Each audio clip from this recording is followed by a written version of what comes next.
황금으로 덮인 성전 계단에 서 있었습니다. 제 발밑으로 예루살렘 전체가 펼쳐져 있었고 수많은 백성들이 저를 올려다보고 있었죠. 그들의 눈빛에는 존경과 두려움이 섞여 있었는데 저는 그 순간 무릎이 떨리는 것을 느꼈습니다. 손에 쥔 홀이 너무 무거웠고 왕관이 머리를 짓누르는 것 같았어요. 지혜의 왕이라고 그들은 불렀지만 제 마음속에는 이미 균열이 생기기 시작하고 있었습니다. 1000명의 후궁들, 끝없는 향연, 금과 은으로 가득 찬 창고들, 그 모든 것이 저를 애워싸고 있었지만 이상하게도 공허함만 느껴졌어요. 이것이 제가 구했던 지혜의 끝이었을까요? 아니면 지혜를 버린 어리석음의 시작이었을까요? 저는 솔로몬입니다. 다윗 왕의 아들이자 이스라엘의 세 번째 왕이었고 한때 하나님께서 주신 지혜로 온 세상을 다스렸던 사람이죠. 하지만 지금 이 늙은 몸으로 뒤돌아보니 제 인생은 찬란했던 영광만큼이나 깊은 후회로 가득 차 있습니다. 어린 시절 아버지 다윗의 무릎에 앉아있던 기억이 생생합니다. 아버지는 수금을 타시며 하나님을 찬양하셨고 그 소리는 왕궁 전체에 울려 퍼졌어요. 솔로몬아, 주님을 사랑하는 것보다 중요한 것은 없단다라고 아버지는 말씀하셨죠. 저는 고개를 끄덕이며 아버지의 말씀을 가슴에 새겼습니다. 그때 저는 왕이 될 줄 몰랐어요. 형들이 많았고 저는 밧세바의 아들로 태어났기에 왕위와는 거리가 멀다고 생각했죠. 하지만 하나님의 계획은 달랐습니다.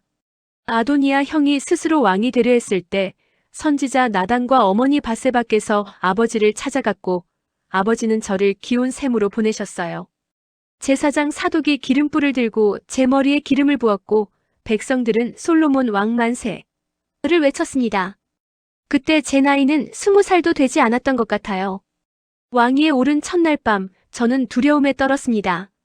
이스라엘 전체를 다스려야 한다는 무게가 어깨를 짓눌렀고 제가 과연 아버지처럼 훌륭한 왕이 될 수 있을지 확신이 서지 않았어요.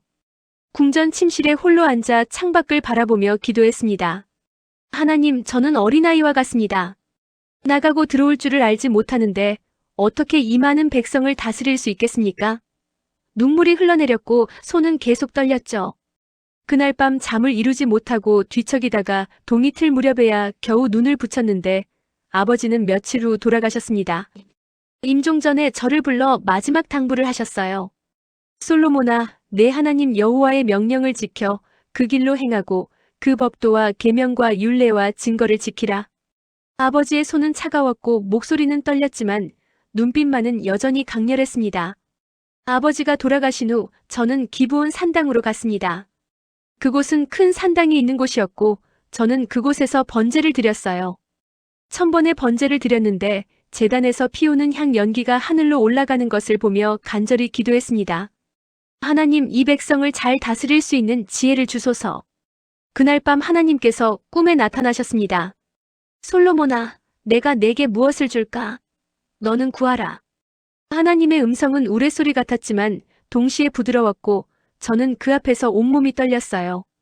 주의 종에게 듣는 마음을 주사주의 백성을 재판하여 선악을 분별하게 하옵소서라고 대답했습니다. 그때 저는 부귀영화를 구하지 않았고 원수의 생명을 구하지도 않았으며 장수를 구하지도 않았죠. 오직 백성을 바르게 다스릴 지혜만을 구했습니다. 하나님께서 기뻐하셨습니다. 내가 이것을 구하였은즉 내가 내 말대로 하여 내게 지혜롭고 총명한 마음을 주노니 내 이전에도 너와 같은 자가 없었거니와 내 후에도 너와 같은 자가 없으리라. 그리고 제가 구하지 않은 부귀와 영광도 함께 주시겠다고 약속하셨어요. 꿈에서 깬 저는 온몸이 땀으로 젖어 있었고 마음속에는 형언할 수 없는 평안이 가득했습니다. 예루살렘으로 돌아와 하나님의 언약궤 앞에서 다시 번제와 감사제를 드렸고 모든 신하들과 함께 잔치를 베풀었죠. 그날 밤 하늘의 별들이 유난히 밝게 빛났던 것을 기억합니다. 얼마 후 그 유명한 재판 사건이 일어났습니다. 두 여인이 왕궁으로 찾아왔는데 둘 다 같은 집에 사는 창녀들이었어요. 한 여인이 말했습니다. 내 주여, 나와 이 여인이 한 집에 사는데 내가 아이를 낳았고 사흘 후에 이 여인도 아이를 낳았나이다. 그런데 이 여인의 아들이 밤에 죽었는데 이 여인이 밤중에 일어나 내 아들을 가져가고 자기의 죽은 아들을 내 품에 뉘었나이다. 다른 여인은 소리쳤습니다. 아니로소이다. 사나이가 내 아들이고 죽은 아이가 내 아들이니라. 또 두 여인은 제 앞에서 서로 다투었고 궁전 안은 순식간에 소란스러워졌어요. 신하들은 어찌할 바를 몰라 했고 법관들도 판결을 내리지 못했습니다. 저는 잠시 눈을 감고 기도했어요. 하나님 지혜를 주소서. 그때 마음속에 한 생각이 떠올랐습니다. 칼을 가져오너라고 명령했어요. 신하가 칼을 가져왔고 저는 말했습니다. 사나이를 둘로 나누어 한쪽은 이 여인에게, 한쪽은 저 여인에게 주라. 궁전 안이 조용해졌습니다. 모두가 숨을 죽이고 제 말을 들었고 두 여인의 얼굴은 창백해졌죠. 그때 한 여인이 앞으로 달려나왔습니다. 내 주여, 사나이를 저 여인에게 주시고 아무쪼록 죽이지 마옵소서. 그녀의 눈에는 눈물이 가득했고 목소리는 떨렸어요. 다른 여인은 냉정하게 말했습니다. 내 것도 되게 말고 내 것도 되게 말며 나누게 하라. 그 순간 저는 알았습니다. 진짜 어머니가 누구인지를. 사나이를 저 여인에게 주고 결코 죽이지 말라. 저가 그의 어머니라고 판결했습니다. 이 소문은 온 이스라엘에 퍼졌습니다. 백성들은 왕에게 하나님의 지혜가 있다고 말했고 저를 두려워하며 존경했어요. 그때부터 제 명성은 날로 높아졌고 사방에서 사람들이 제 지혜를 들으러 왔습니다. 저는 잠언을 지었고 노래를 지었으며 1500수의 시를 썼어요. 백합화부터 우슬초까지 모든 식물에 대해 논했고 짐승과 새와 기어다니는 것과 물고기에 대해서도 말했죠.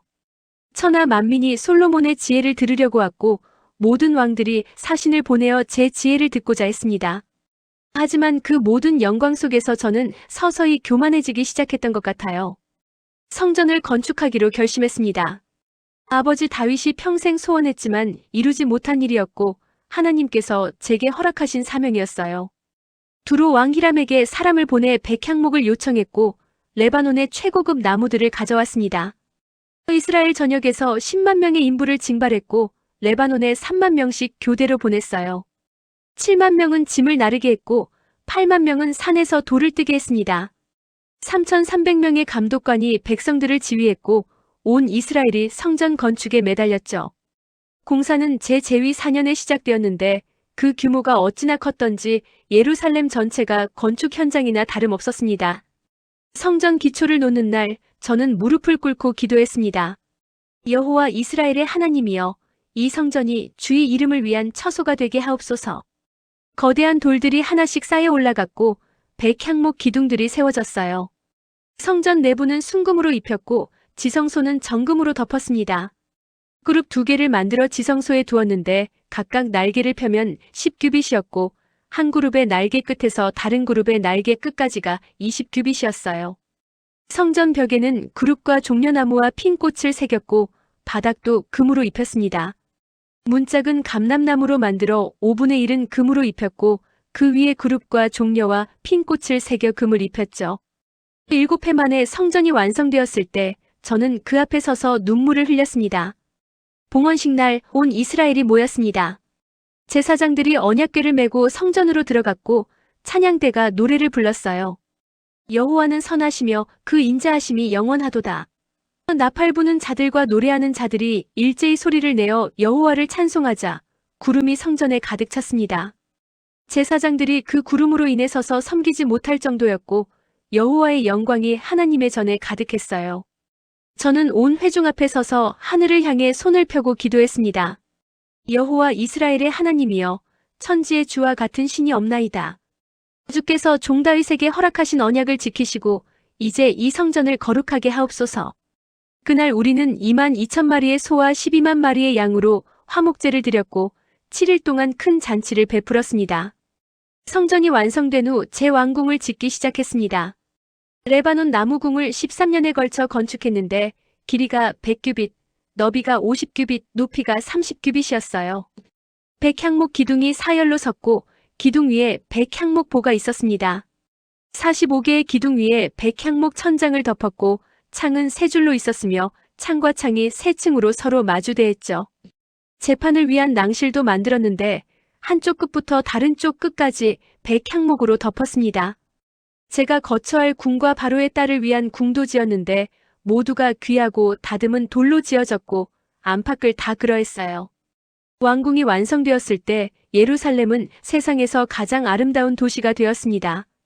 그때부터 부귀영화가 물밀듯이 밀려왔습니다. 은이 예루살렘에서 돌같이 흔했고 백향목이 평지에 뽕나무같이 많았어요. 저는 애굽과 구해에서 말들을 사왔고 한 필에 은 150세겔을 주었습니다. 병거 4만, 마병 1만 2천을 두었고 병거 성읍들과 예루살렘에 두었죠. 제 큰 보좌를 만들었는데 상아로 만들고 정금으로 입혔습니다. 그 보좌에는 6층계가 있었고 보좌 뒤에 둥근 머리가 있었으며 앉는 자리 양쪽에는 팔걸이가 있고 팔걸이 곁에 사자가 하나씩 섰어요. 또 12사자가 6층계 좌우에 섰는데 어느 나라에도 이같이 만든 것이 없었습니다. 하지만 그 모든 영광 속에서 제 마음은 서서히 하나님에게서 멀어지기 시작했습니다. 처음에는 작은 타협이었어요. 정치적 동맹을 위해 이방 나라 왕들의 딸들과 혼인했고 그녀들이 가져온 신들을 무시하지 못했습니다. 괜찮아, 내가 그들의 신을 섬기는 것은 아니니까라고 스스로를 합리화했죠. 모압 여인, 암몬 여인, 에돔 여인, 시돈 여인, 헷 여인들을 아내로 맞아들였고 그녀들의 수가 700명이 되었습니다. 첩도 300명이나 되었어요. 이스라엘의 왕이 이렇게 많은 여인을 취하는 것은 하나님께서 금하신 일이었지만 저는 제 지혜를 믿었고 제가 통제할 수 있다고 생각했습니다. 늙어갈수록 그녀들의 영향력은 커져갔습니다. 아내들이 제 마음을 돌이켜 다른 신들을 따르게 했고 저는 그들의 요구를 거절하지 못했어요. 시돈 사람들의 여신 아스타롯을 따랐고 암몬 사람들의 가증한 밀곰을 섬겼습니다. 예루살렘 맞은편 산의 모압에 가증한 그모스를 위하여 산당을 지었고 암몬 자손의 가증한 몰록을 위해서도 그렇게 했어요. 제 모든 이방 여인을 위해 산당을 지어 그들이 자기 신들에게 분향하며 제사하게 했습니다. 그때마다 양심이 찔렸지만 이미 너무 깊이 빠져 있었죠. 한 번만 더라고 생각했고 이것이 마지막이라고 스스로를 속였습니다. 어느 날 밤 꿈을 꾸었습니다. 하나님께서 다시 나타나셨는데 이번에는 기쁨이 아니라 진노가 가득한 얼굴이었어요. 내가 나의 언약과 내가 내게 명령한 법도를 지키지 아니하였으니 내가 반드시 이 나라를 내게서 빼앗아 내 신하에게 주리라. 하나님의 음성은 천둥 같았고 저는 그 앞에서 떨었습니다. 그러나 내 아버지 다윗을 위하여 내 세대에는 이 일을 행하지 아니하고 내 아들의 손에서 빼앗으리라. 오직 내가 이 나라를 다 빼앗지 아니하고 내 종 다윗과 내가 택한 예루살렘을 위하여 한 지파를 내 아들에게 주리라. 꿈에서 깬 저는 식은땀으로 온몸이 젖어 있었고 가슴이 미친 듯이 뛰었어요. 하지만 아침이 되자 다시 일상으로 돌아갔고 회개하지 못했습니다. 그때부터 대적들이 일어나기 시작했습니다. 에돔 사람 하닷이 일어났는데 그는 에돔 왕족이었어요. 옛날 다윗이 에돔을 칠 때 군대 장관 요압이 가서 에돔의 남자를 다 죽였는데 하닷은 어렸을 때 애굽으로 도망쳤습니다. 이제 그가 돌아와 저를 대적했고 이스라엘의 환난이 되었어요. 또 엘리아다의 아들 르손이 소바 왕 하다세셀에게서 도망하여 사람들을 모아 그 괴수가 되었고 다메섹으로 가서 거기 살며 다메섹 왕이 되었습니다.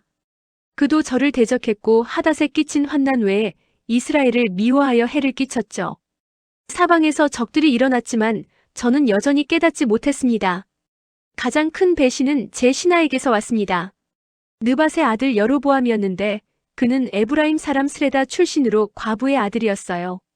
저는 그가 부지런한 것을 보고 요셉 족속의 역사를 감독하게 했습니다. 어느 날 여로보암이 예루살렘에서 나갈 때 실로 사람 선지자 아이야가 길에서 그를 만났어요.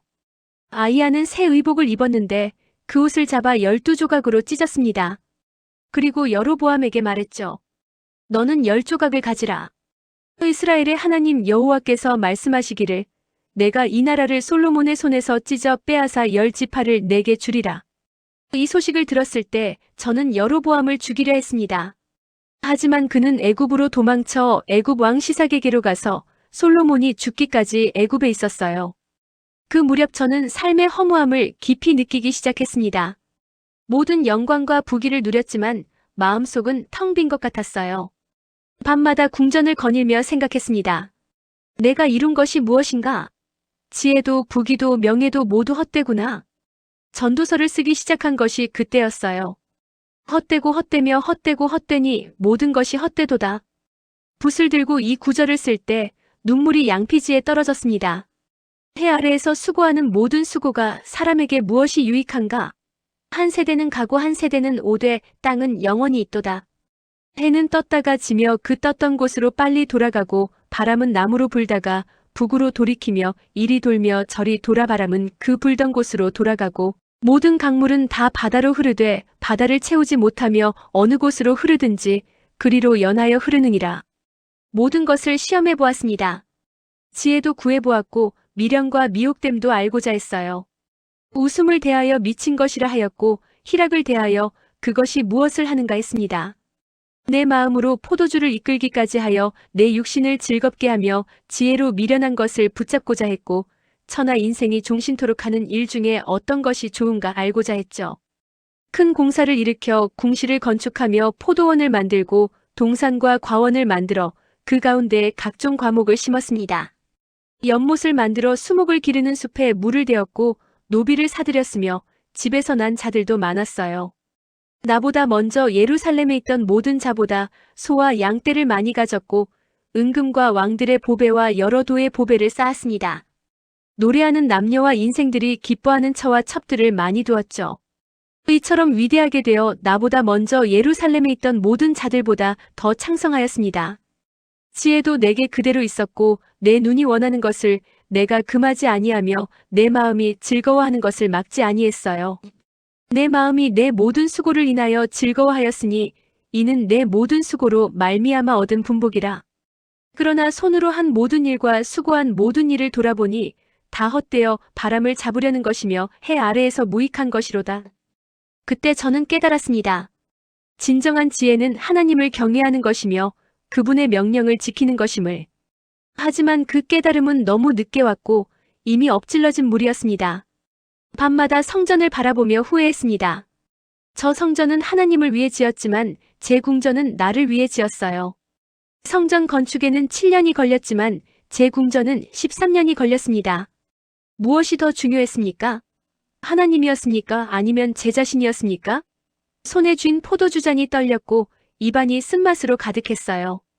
1000명의 아내와 첩들, 그들 모두가 저를 하나님으로부터 멀어지게 했습니다. 사랑이라고 착각했지만 그것은 욕망이었고 정치적 야망이었으며 교만이었죠. 제 마음을 완전히 하나님께 향하지 못하게 한 것은 다름 아닌 저 자신이었습니다. 늙어가면서 몸도 약해졌습니다. 한때 그렇게 지혜롭다고 칭송받던 왕이 이제는 늙고 병든 노인이 되어 있었어요. 침대에 누워 천장을 바라보며 지난 날을 회상했습니다. 기브온에서 꿈을 꾸던 그 젊은 날 하나님께 지혜를 구하던 그때로 돌아갈 수만 있다면, 다시 시작할 수 있다면 저는 부귀영화 대신 하나님만을 구했을 것입니다. 이방 여인들과 혼인하지 않았을 것이고 산당을 짓지 않았을 것이며 하나님의 명령에만 순종했을 거예요. 하지만 인생은 되돌릴 수 없었고 제가 뿌린 씨앗은 이미 자라고 있었습니다. 아들 르호보암을 보면 마음이 아팠습니다. 그는 제 뒤를 이어 왕이 될 터였지만 지혜롭지 못했어요. 완고하고 교만했으며 백성들의 소리를 듣지 않았습니다. 제가 그에게 가르친 것이 무엇이었습니까? 하나님을 경외하는 법을 가르쳤어야 했는데 저는 그저 왕의 위엄과 권력만을 보여주었죠. 신하들도 저를 닮아 부패했고 백성들도 우상을 섬기기 시작했습니다. 이스라엘 전체가 서서히 무너지고 있었고 그 시작은 저였어요. 다윗 왕가의 영광이 제 손에서 무너지기 시작했고 하나님의 심판은 이미 선포된 상태였습니다. 어느 날 밤 혼자 성전에 갔습니다. 달빛이 금으로 입힌 벽에 반사되어 빛났고 지성소에서는 여전히 하나님의 임재가 느껴졌어요.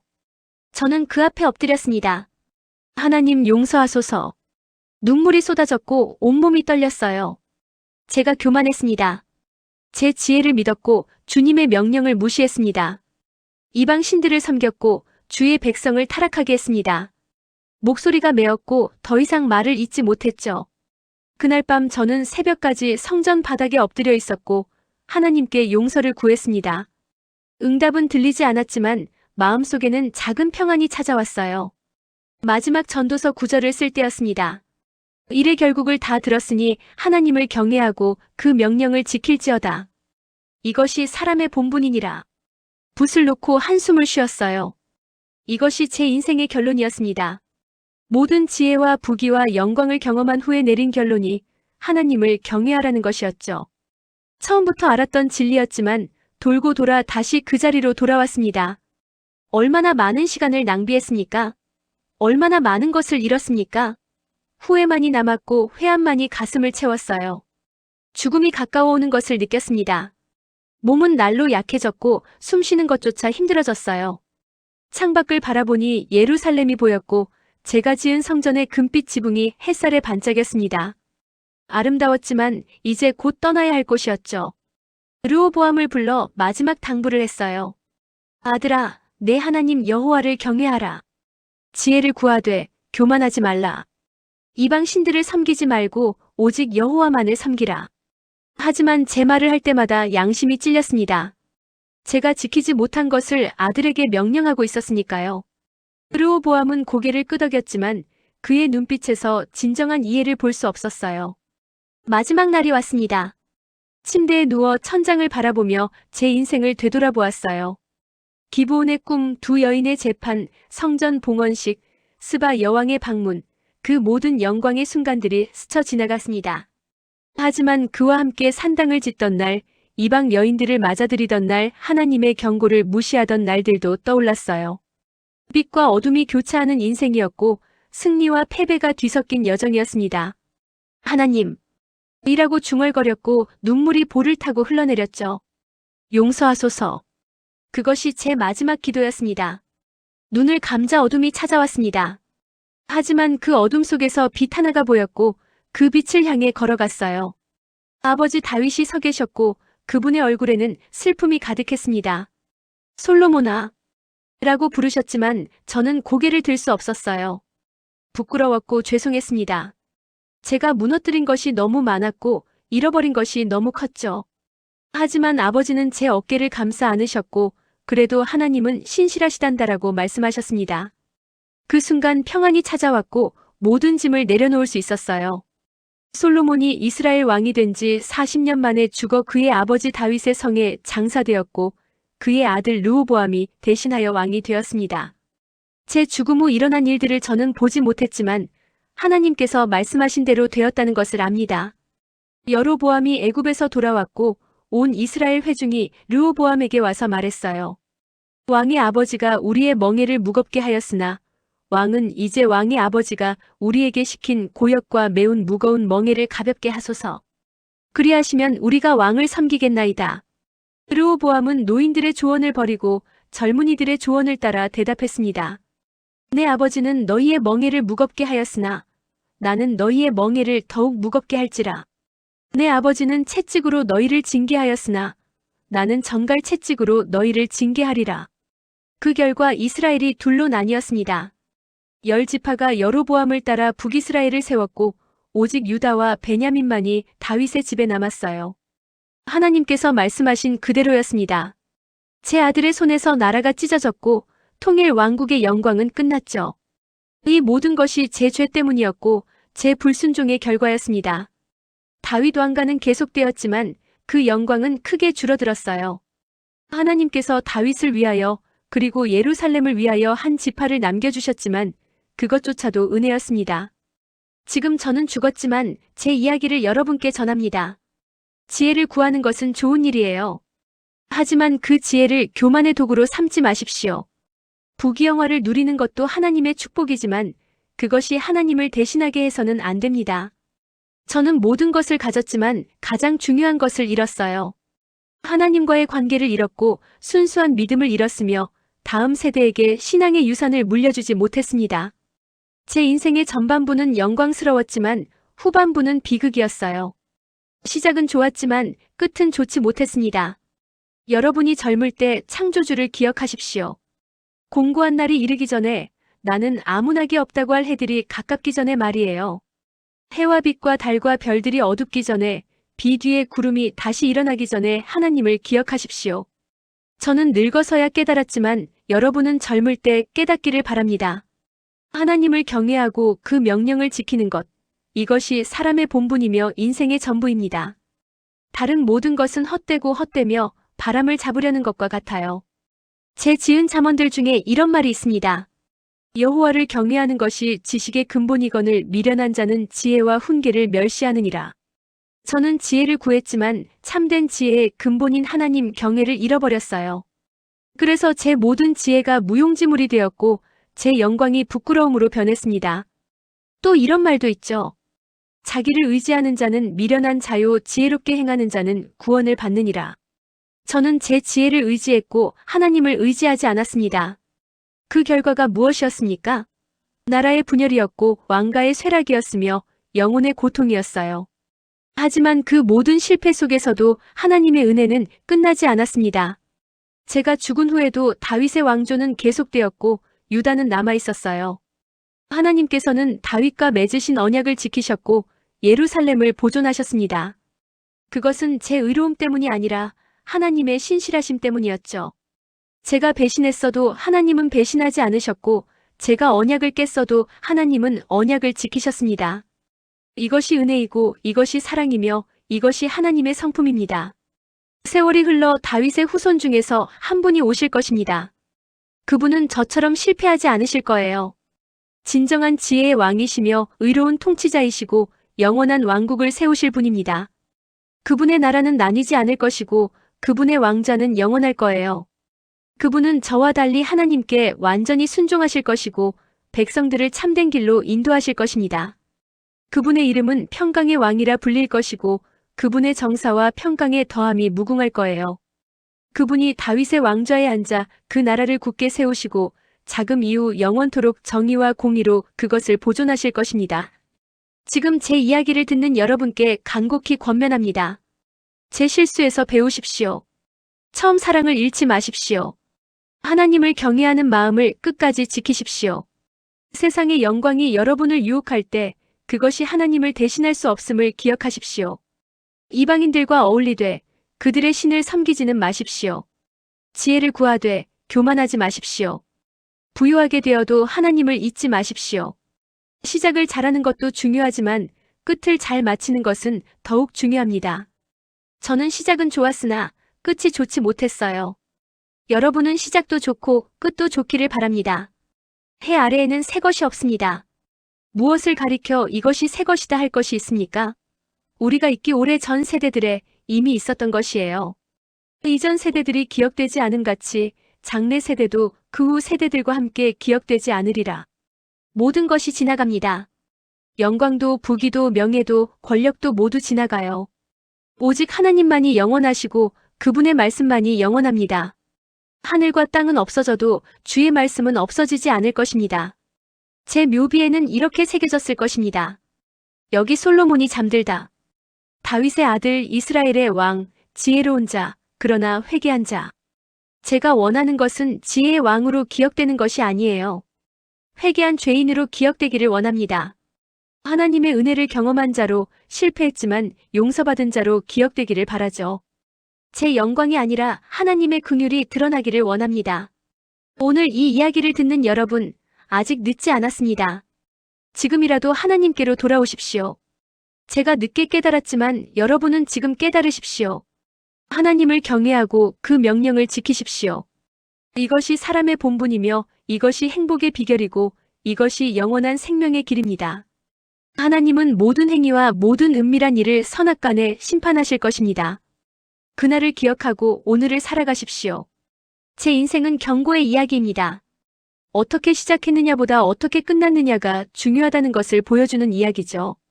하나님의 은혜로 시작했지만 제 교만으로 끝났고 축복으로 시작했지만 저주로 끝날 뻔했습니다. 하지만 하나님의 긍휼로 회개할 기회를 얻었고 마지막 순간에라도 돌아올 수 있었어요. 이것이 은혜입니다. 이것이 하나님의 성품입니다. 마지막으로 전하고 싶은 말이 있습니다. 하나님은 신실하십니다. 우리가 신실하지 못해도 하나님은 신실하시고 당신의 언약을 지키십니다. 제가 실패했어도 하나님의 계획은 실패하지 않았고 제가 넘어졌어도 하나님의 나라는 무너지지 않았어요. 다윗과 맺으신 언약은 여전히 유효했고 그 언약은 결국 메시아를 통해 완성될 것입니다. 제 이야기는 끝났지만 하나님의 이야기는 계속됩니다. 그리고 그것으로 충분합니다. 헛되고 헛되며 헛되고 헛되니 모든 것이 헛되도다. 전도자의 말씀입니다. 하지만 그 헛됨 속에서도 하나님만은 헛되지 않으십니다. 그분만이 진리시고 그분만이 길이시며 그분만이 생명이십니다.